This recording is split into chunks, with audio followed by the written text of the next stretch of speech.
being studied. Wait, liability. I don't know what just like okay. You know what I said? I literally just okay.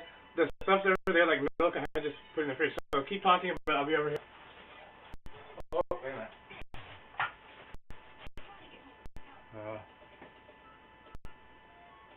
Sorry.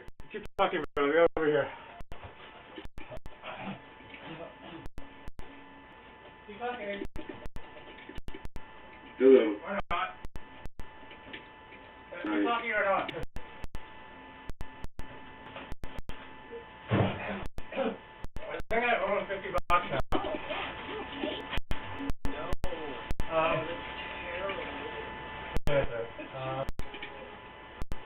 Wait, 5 minutes again?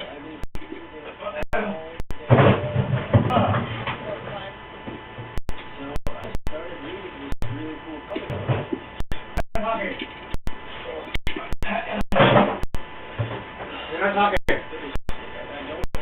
Yes, drunk. I'm not dying. No, you said you're not talking. I said keep talking. Remember? No, it's like when people die, I say, oh, keep talking, don't. Oh, no, I meant keep talking. I'm putting stuff in the fridge that needs to go in the fridge. Oh, can you hear me? Yes, but I mean, what I was saying is that, I think you're using a different terminology. I might know it as something else, like, No, actually, you know what you're talking about? What you're talking about is the semantic thing. No, but the jargon, it's jargon, so it's well established. Yeah, but what I'm saying is I might know it as something else, because remember, what you're describing now is the semantic thing. It's like,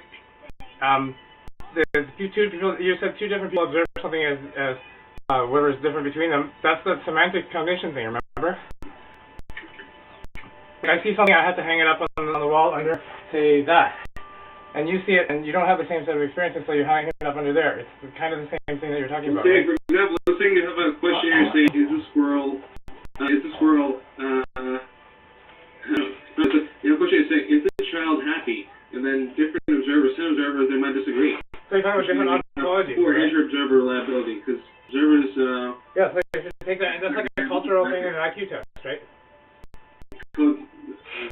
Like an IQ test, like cultural factors that determine like the validity of an IQ test, right? Yeah. I'm curious, like, by the way, ecological validity and reliability, right? Wait, I don't know the terms. Can you explain them briefly? But because I'm going to put stuff in the laundry because I have no laundry left and I had to get it in just now. But keep talking. I'm going to be back in a second. I can hear you. Okay? Sure. Okay. So, you know who? Ecological validity. Let's say you have a questionnaire and a relationship between manager incentives and performance. Okay. And okay, straight out. Let's make something better. Like I said, it's kind of cool you're explaining it too. It's kind of cool that you're explaining it too because then it's like a self-contained lesson that we have recording. Yeah. See, I have trouble. I'm still explaining it now. It's exactly what I run to all the time. So it's easy to understand now, I think. Okay. Continue, please, if you want.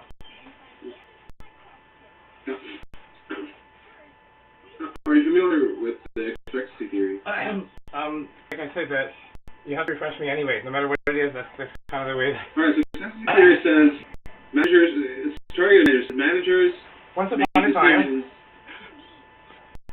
with the expectations of reward. Oh, you mean agency theory? They perform based on how likely they think they will hit the reward. So this is really agency theory, right? Their assumption. No, I'm asking you. Depends on the organization's appraisal system. Wait, I need to do this sort of differential, sort of like iterative, sort of to make sure I got the right concept.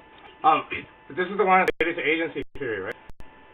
Like, for example, that measures will optimize their decisions based on their timeline and their rewards, right? Yeah. Okay, yeah, sorry, exactly. please continue. It's more about it's actually more about management accounting. It's more about managerial. Well, yeah, but agency theory is part of that too, right? Like one leads to the other. Yeah, it does. Okay, yeah, sorry. It's because like if you were to draw a concept diagram, you have like the what do you call it? I'm trying to get the whiteboard. No, yeah. What behind you? You have one that's all completely blank. No. There's an engineering student. It's a flip chart. Right on the glass. I mean, this is a window. Yeah, I know what it is, but everybody watching, our viewers don't know. Yeah, that's what now they know. But see, yours will be like this. Your flip chart. Your flip chart behind you. Never mind. I can't see if you did, by the way. My window Facebook isn't there. But okay, so please continue. What did you call the thing with the concept that what did you call it? I can't see. It's called expectancy balance theory. Oh, okay. Is it balance like valence or like valence? Is it V as in Victor or V as in Victor? Is it V as in Victor or V as in Victor? Is it V as in Vic or V as in Vic? V as in Vic or V as in Vic?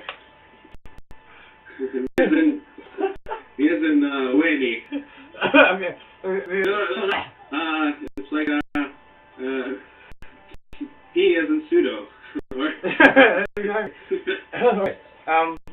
Continue. See, if it is you, that's like saying, excuse me, please, if you would like to, if you would. I would. Okay. Yeah, so you're saying the expectancy thing, and then please. The research model was we created a questionnaire, a Likert scale-based questionnaire. Oh, Likert scale was the one that's like sorry, that's the one where you sort of rank or rate, right? Yeah, rank. Is it rank or was it rate? No, rank. It's weight. Rate. Rate? Yeah. Okay. Please continue. 7-point scale. Okay. Oh wait. There's one that we discussed in survey design and questionnaire design, and it was that they've expressed that, or my prof, Dr. Deal, expressed that preference to numbered scales, I think, because then you don't have like a one that's directly in. Why though? Well, I guess it's just because I don't know exactly. I have to look that up again because kind of like I guess it wouldn't really be the means. I don't know exactly. We'll discuss that after. Take a placeholder and then stick it over there or something.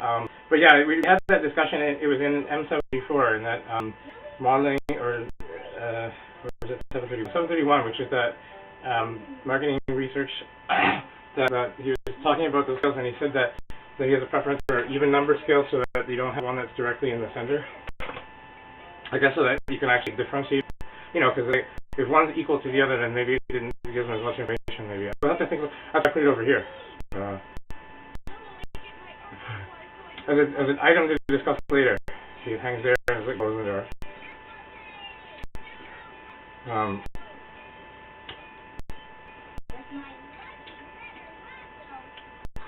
Okay. Yeah. Please continue. Likert scale. When you come. Anyway, what they were looking at is was expecting. I actually know the study that. Anyway, the point was Yeah. Sorry. The liability is understood. Okay. Let's make a conclusion based on this research to say that yes, according to our questionnaire-based research, management performance is heavily linked to the perceived accuracy of companies' appraisal system, the perceived reward system. But you can say, okay, this might be valid for this sample. Is it going to be valid for a Chinese group? Oh, that's exactly what. Ecological validity, right? That's called ecological validity. I didn't know it was called that, but remember that's kind of one of the things I was studying in terms of sociological constructs. That was what was about banking and how portable it is. Remember? That was like where I wanted to do for my dissertation. Remember? That's exactly what it was. It was like, what was it about Canadian banking that had us rated by the world? Exactly. Yeah. Let's see if find some kind of model construct that you believe explains it. Right. And the more that I found that it had to do with cultural Nigeria. Yeah, Nigeria. Wait, no, it's not that Nigeria is a joke. It's because of the Nigerian scam thing. Just to clarify for our viewers. The prince. Yeah, he's a good friend of mine, I think, or he says. Please continue. So anyway, I mean, I was trying ecological validity, but reliability, I don't get it. Conceptually, is it defined as only reliability within the construct then, right? Because it depends on your ontology, right? Yeah. Yeah.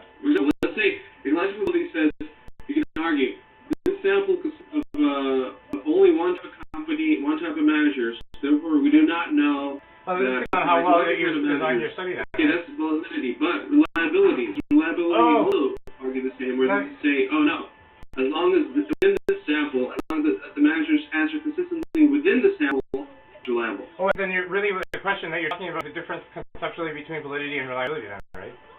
Yeah, I'm curious. So reliability all applies to the sample, right? So it actually doesn't have to do with the expectancy thing at all. It has to do with concepts. So these are definitional things, right? Another example. These are definitional things. Like, in other words, this has to do with the concept of validity versus the concept. Can you read textbook definitions of them? Oh, but I don't like those. You know that. Well, yeah, but I need to grok that we have the same ontology, in other words. Because remember, one of the things is that people often speak on different ontologies, and we don't realize this. So as long as we agree on the convention that what we're talking about. We agree to disagree. No. I mean, so I have the same operating definition as you do, and all the viewers can have the same definition that you do. In other words. Okay, this forecast reliability. This is what I'm making my assumptions are. Number entry rate reliability. This says the degree to which estimates of its phenomenon. 2. Street test reliability. This says the consistency of a measure from one time to another.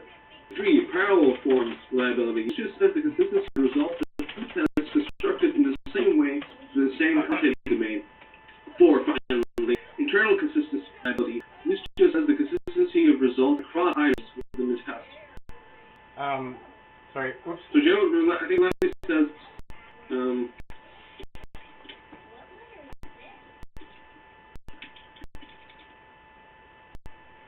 hello? Hi, I'm here. Was this about the Knesset? So can you say that? You remember Gizmo from biology? He just sent a J-star question, which is funny, right? Who's a J-star? Never mind, if you don't know. You know what it is. But a J-star question. It's a J-star question, and I was just answering his question, so I'm sorry about that. Can you ask the question again that you were asking? Well, essentially, reliability is in some sense precision, right? In a study, for example. So you mean that's the difference between accuracy and precision? Like accuracy. Validity. Yeah, exactly. Your construct. So how well does your construct model succeed? Yeah, how well is the model reality, right? But reliability is how consistently does it measure. Okay, yeah. Whatever it measures. See, I like this because now we're talking in abstract, and we're doing the deductive thing where you're coming back down. Remember, like we induce what we grok what the essence of it is. It's like a whale, right? It's like a dolphin. Well, I call it oppositely directed thing because in biochem we have like oppositely directed reaction pathways. But yeah, it's like first induce and then deduce back the other way, and then if we match, then we. Are you gonna write on it? You gonna write it? No. Well, you don't know. Yeah, I know. I was gonna say you don't know because that's in the future. Depends how far into the future, yeah. Yeah, there we go. Okay, sorry. So, what was the question actually again?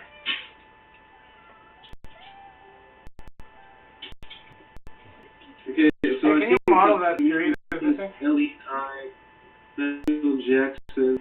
What? What?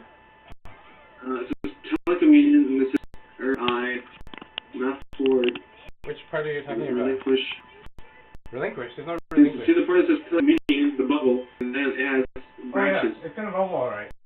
It says phase, social justice of it. So social justice factors, and then over here we have phase 1. And phase 1 is sort of like the rapid deployment thing.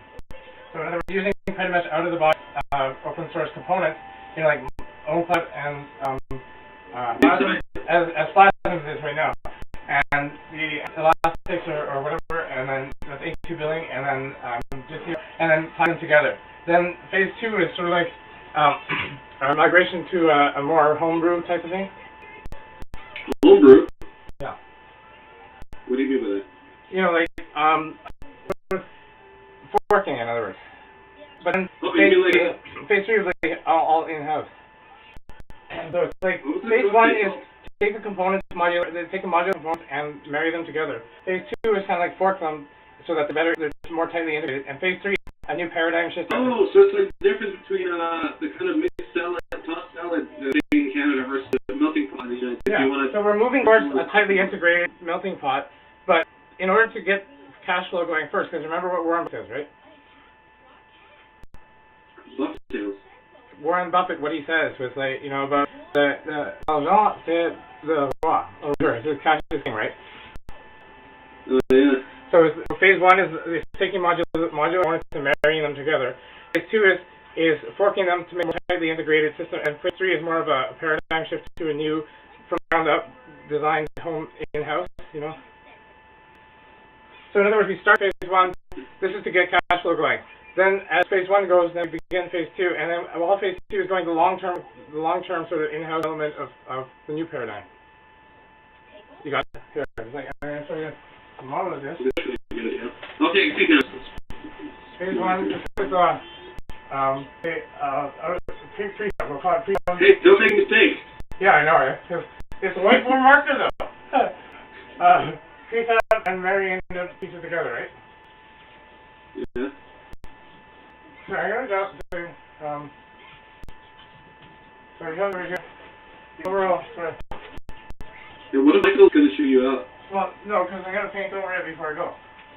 Right. This is a common, and it's my mom that helped me understand it.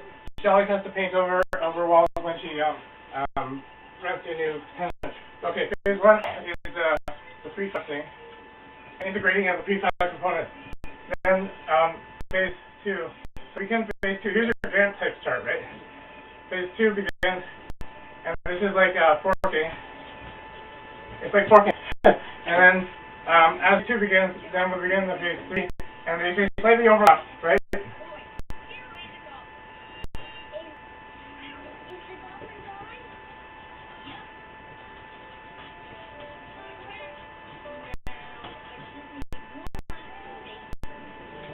Right? So over here, this is sort of like rapid deployment for phase 1, and this is to get cash flow. Phase 2 begins after phase 1 is launched, and then forking and then more tightly integrating. And then phase 3 begins while phase 2 continues, and that's the sort of new paradigm of ground up designed to be married together. Not married together, it's like it unifies from the ground up. Does that make sense? What was the code? What was the site called again? The what? The code repository site. Which one? There's several. There's like, remember like the small pieces, those are called gists now, right? Like gist hub.